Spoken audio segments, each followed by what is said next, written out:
Muito boa noite, seja bem-vindo ao programa O Parlamento, que leva até si toda a informação sobre as atividades realizadas pela Assembleia Nacional e transmitido aqui na televisão pública de Angola.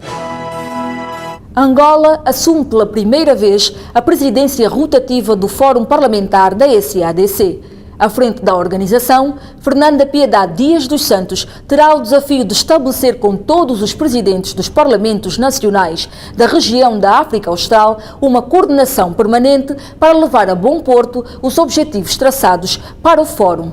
O presidente da Assembleia Nacional, Fernando da Piedade Dias dos Santos, desembarcou no Aeroporto Internacional de Harare no último dia 10 para participar na 40ª Assembleia Plenária do Fórum Parlamentar da Comunidade de Desenvolvimento da África Austral, que decorreu na capital da República do Zimbábue de 3 a 15 de novembro. Sentimos satisfeitos por estarmos a participar na reunião do Fórum Parlamentar da SADC.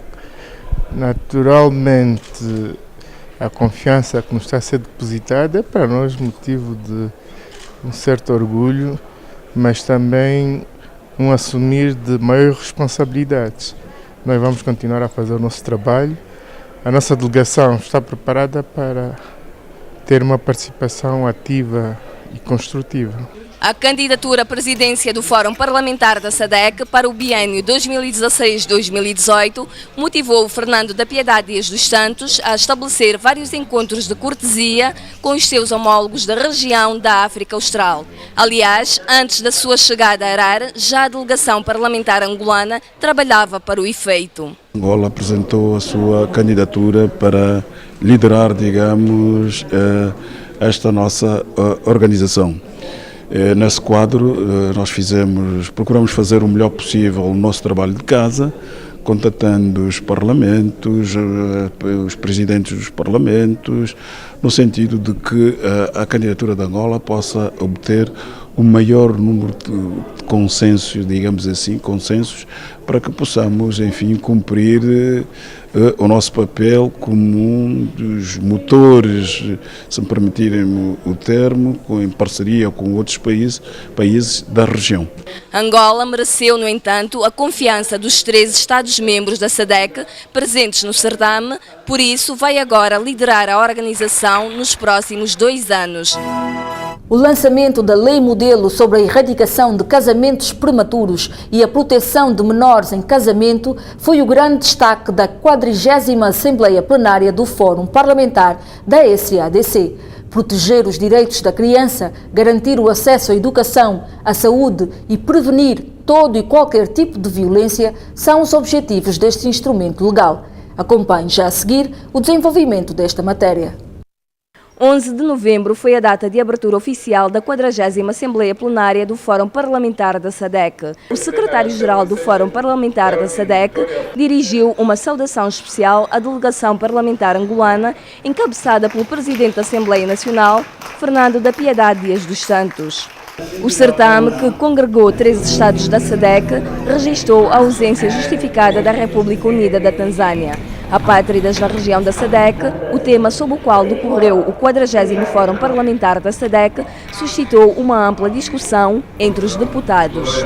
Têm surgido vários problemas, principalmente na África do Sul, e então foi sugerida essa questão para os países discutirem em conjunto e ver que formas podemos encontrar para minimizar estas questões. A tendência crescente do número de casamentos precoces na região, já estimada em 40%, obrigou os parlamentares a definirem uma estratégia de atuação para o efeito, com base no lançamento da Lei Modelo sobre a erradicação de casamentos prematuros e proteção de menores em casamento. Este é um passo importante, tendo em conta que esta situação dos casamentos precoces é preocupante na região da África Austral.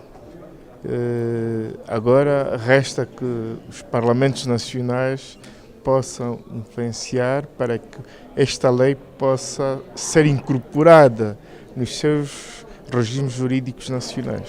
Felizmente há alguns casos de casamentos precoces no país, mas em comparação com os países da região, a nossa situação não é muito preocupante.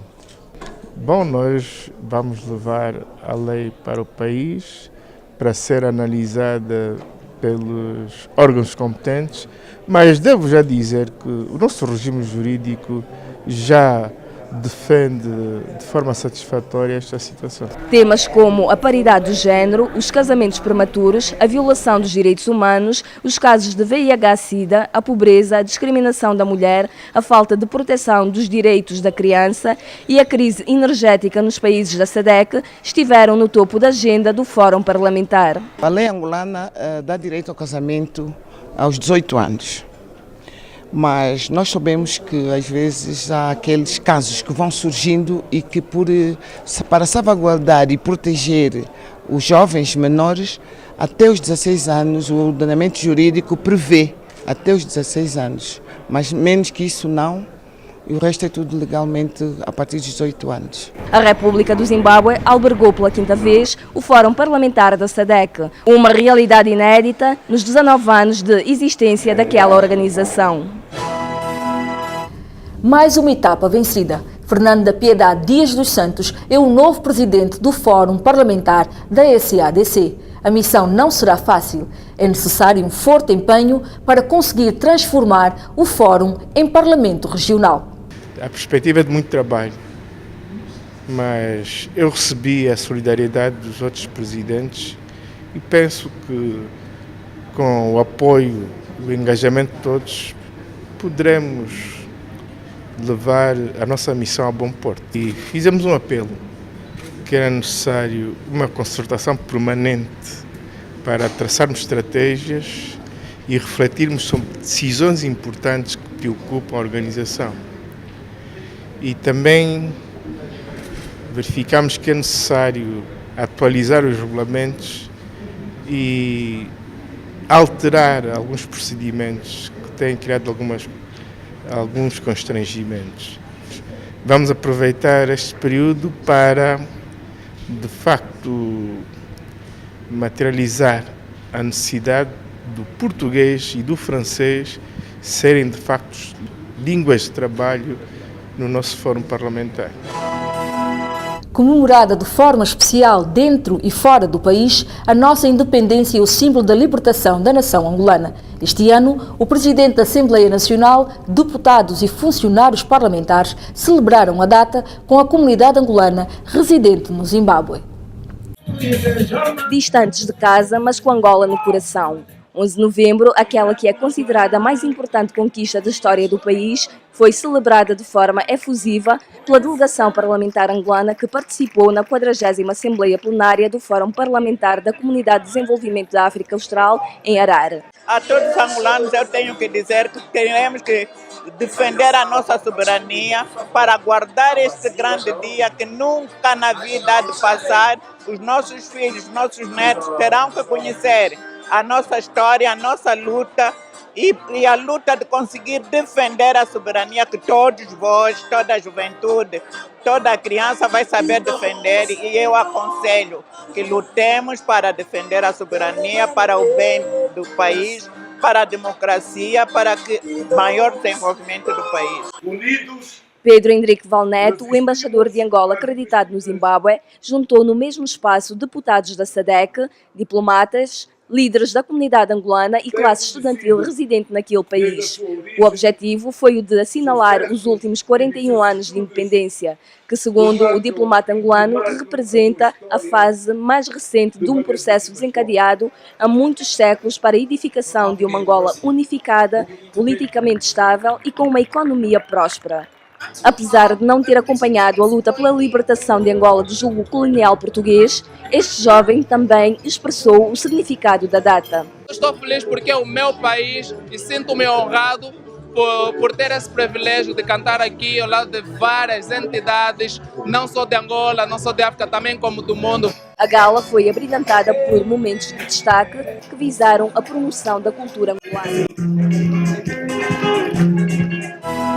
A primeira vice-presidente deputada Joana Lina Cândido, em representação do presidente da Assembleia Nacional, Fernando da Piedade Dias dos Santos, recebeu em audiência uma delegação parlamentar da ONU para o reforço das relações de cooperação.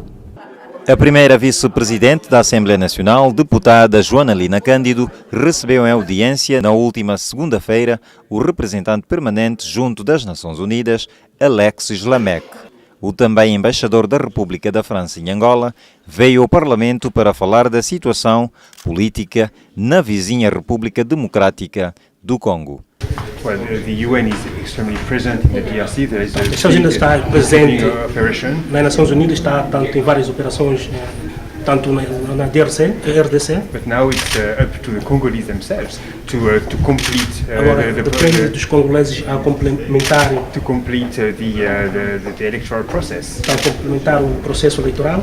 And based on the constitution of the DRC. Mais uma vez com base à Constituição da RDC. Which is the best way to make sure that stability is preserved. É a melhor forma de garantir estabilidade no país. And I think we, United Nations, together with the region, pensamos também nós, Nações Unidas, em conjunto com tanto a região, can pass the message that all Congolese. Podemos passar a mensagem de que todos os congoleses possam então participar deste processo. Alexis Lamec apelou à confiança de todas as partes no processo de paz na RDC para que o mesmo seja inclusivo e respeitado de acordo com a Constituição.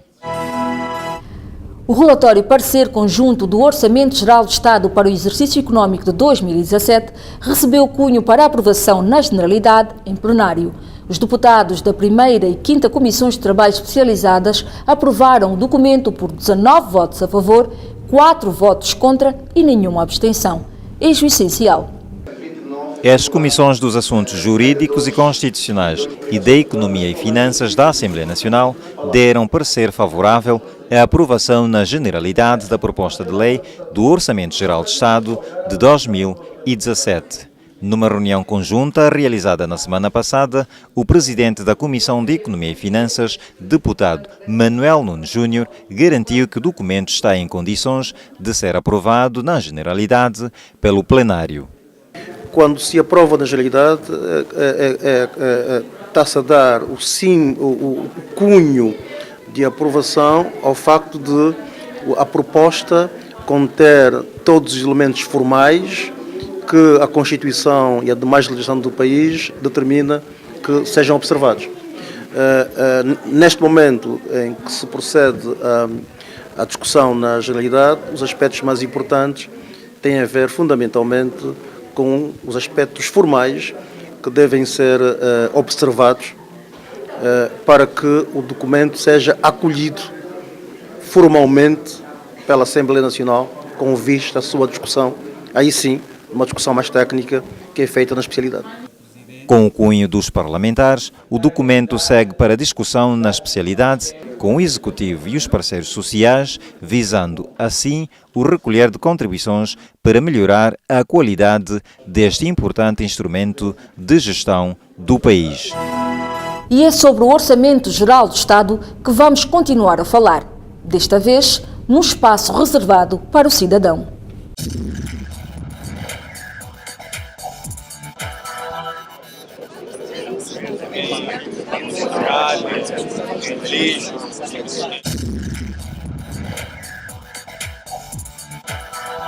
2016 é o ano do setor social no Orçamento Geral do Estado, que estará em discussão e votação na Generalidade já amanhã na Assembleia Nacional. A proposta do OGE 2017 comporta receitas e despesas na ordem dos 7,3 trilhões de kwanzas, superior aos 6,9 trilhões de kwanzas do exercício de 2016. Mas será que todos nós sabemos o que estes números significam? O que é de facto o Orçamento Geral do Estado?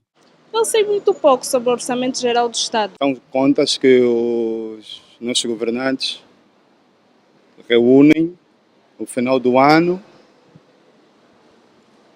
para terem noção de quanto gastaram e quanto lucraram.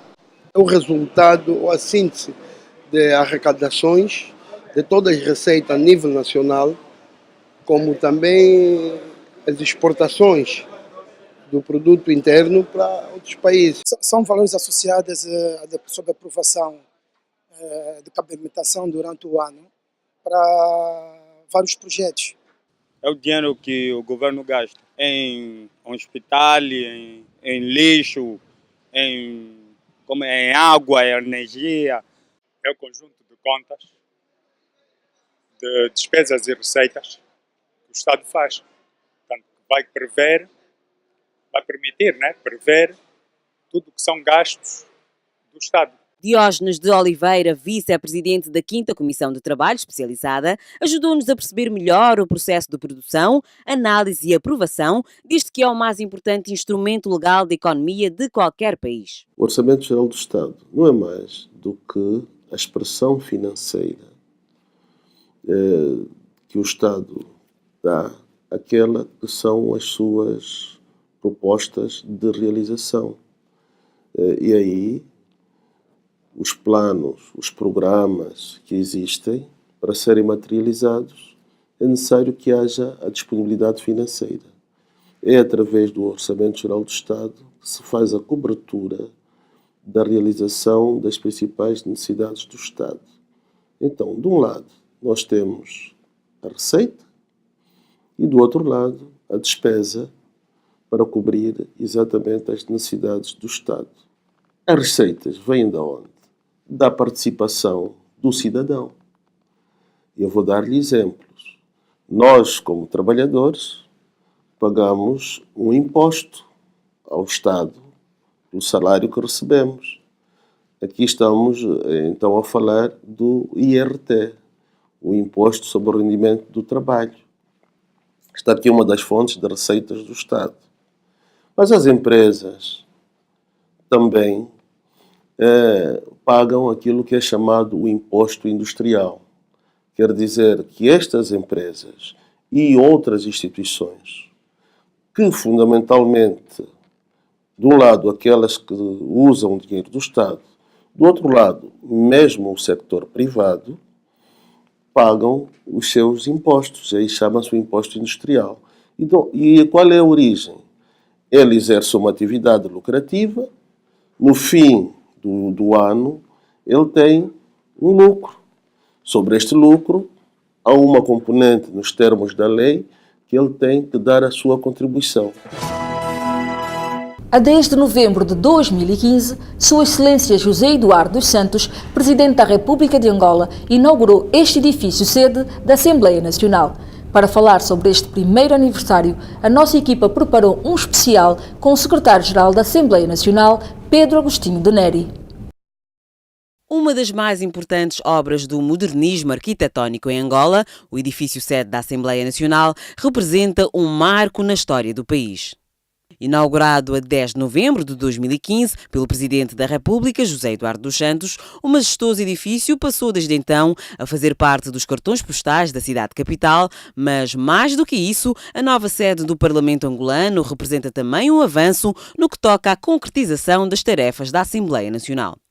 Com melhores acomodações e condições de trabalho, deputados, funcionários e agentes parlamentares passaram a responder com mais eficácia às exigências laborais. Hoje, um ano depois da mudança para a nova casa, o secretário-geral da Assembleia Nacional, Pedro Agostinho de Neri, fala-nos como tem sido a adaptação. Essas condições são a distância melhores em relação às condições que tínhamos no edifício anterior. Estamos a nos adaptar e adaptar os nossos serviços ao figurino deste edifício. Estamos bem servidos e que temos estado a fazer o aproveitamento de todas as capacidades que estão instaladas ao nível do edifício, quer do ponto de vista técnico e quer do ponto de vista, digamos, daquilo que são capacidades espaciais, por bem dizer, os espaços que nos são colocados para a efetivação do nosso trabalho. Junto com a nova casa, o quadro de funcionários e agentes parlamentares recebeu também desafios maiores no que toca à prestação de serviços administrativos, sobretudo na gestão, a responsabilidade laboral, bem como os níveis de proatividade. Nós temos que melhorar a nossa prestação aos senhores deputados, criarmos, digamos, serviços que facilitem a vida dos senhores deputados. deputados no exercício do seu mandato.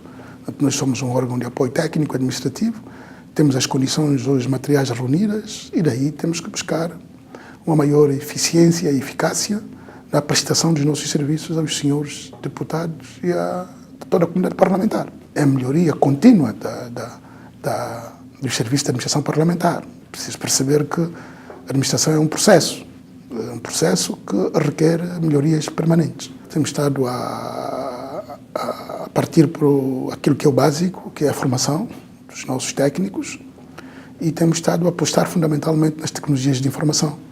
Portanto, nós estamos hoje com níveis, digamos, de uso das tecnologias de informação a nível interno aceitáveis. Como bem sabe, entramos num processo de desmaterialização e esse processo de desmaterialização leva-nos a melhorar, digamos, a nossa eficiência, leva-nos a reduzir custos e dar mais velocidade, digamos, ao nosso trabalho e com maior perfeição. Com 72 mil metros quadrados de área construída, compartimentado em 4 blocos, norte, sul, este e oeste, a nova sede da Assembleia Nacional tem ainda um edifício por concluir, uma situação temporária, segundo Pedro Agostinho Neri. Este edifício conhece duas partes. A este momento, deste onde nos encontramos já pronto, por bem, esta parte do edifício já pronto, e o outro por se concluir, que é a parte onde funcionarão os gabinetes dos senhores deputados da Assembleia Nacional. Temos consciência que esta obra vai ter que ser concluída e penso que este é um assunto que tem estado a ser tratado com os órgãos competentes para que as obras retomem. As obras pararam por razões óbvias, por razões de desigualdade de recursos financeiros que o país vive, mas estou em crer que continua a constituir prioridade do Executivo terminar esta empreitada. Mesmo incompleto, o projeto confere a devida dignidade a quem aqui trabalha.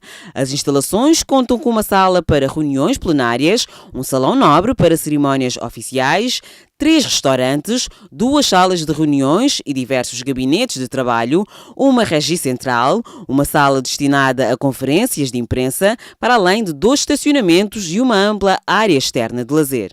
Por aqui, nada é meramente um detalhe. Tudo impressiona. Porém, é preciso manter e conservar tamanha grandiosidade. É um desafio da administração parlamentar, a sustentabilidade do ponto de vista físico deste edifício. Portanto, até agora não temos problemas de grave. Temos consciência que estamos a viver um período em que os recursos financeiros são escassos, mas temos estado a fazer uma alocação racional para as várias despesas que temos, sem, no entanto, prejudicar a manutenção e a conservação deste edifício monstruoso que orgulha todos nós, orgulha a sociedade, orgulha os parlamentares e toda a gente de boa fé. É uma obra para ser reconhecido a todos os níveis. Cada um dos funcionários aqui dentro é parte integrante da gestão.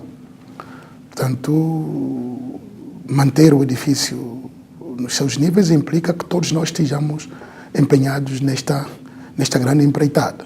E a palavra de ordem tem sido que a gestão tem que ser participativa. Toda a gente cuidar dele, toda a gente tomar nota daquilo que está mal, daquilo que é preciso corrigir e falar com as pessoas competentes para esta finalidade, não é?